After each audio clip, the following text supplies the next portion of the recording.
What are the causes of crime? Why has the crime rate soared? What's the answer? Trevor McDonald looks at law and disorder in Britain now in Crime and Punishment.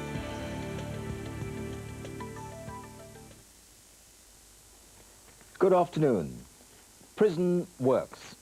Those aren't my words. They were first delivered to the Conservative Party conference in 1993 by the Home Secretary, Michael Howard.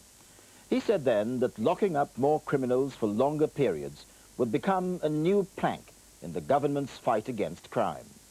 But not everybody agrees. Indeed, the Home Secretary's analysis was greeted by skepticism, even anger, by some of the people involved with implementing the policy.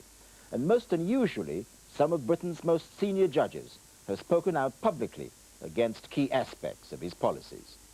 So today, in the final program of our series exploring crime and punishment, we'll be taking a close look at both sides of the argument to discover whether the new policies will deliver what's been promised.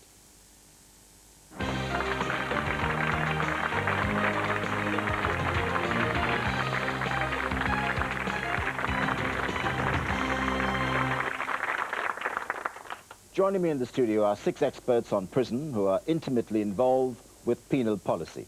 Their views, however, are very different. So to help us get to the heart of the issue, barristers Tim Owen and Dinah Rose will bring the forensic skills of the courtroom into the studio to test the evidence on both sides of the case. The motion for debate is sending more criminals to prison will protect society and reduce crime. Dinah Rose, you've been asked to call witnesses to agree with that proposition. My witnesses will argue that the public has a right to be protected, particularly against violent offenders and professional criminals, and that the best way to achieve that protection is to send those offenders to prison. Tim Owen, your witnesses, I take it, don't agree with that. They don't. My witnesses believe that a greater use of imprisonment will make no real difference to the level of crime. What it will do is result in a massive and wasteful increase in public spending and the creation of a more brutal and vengeful society.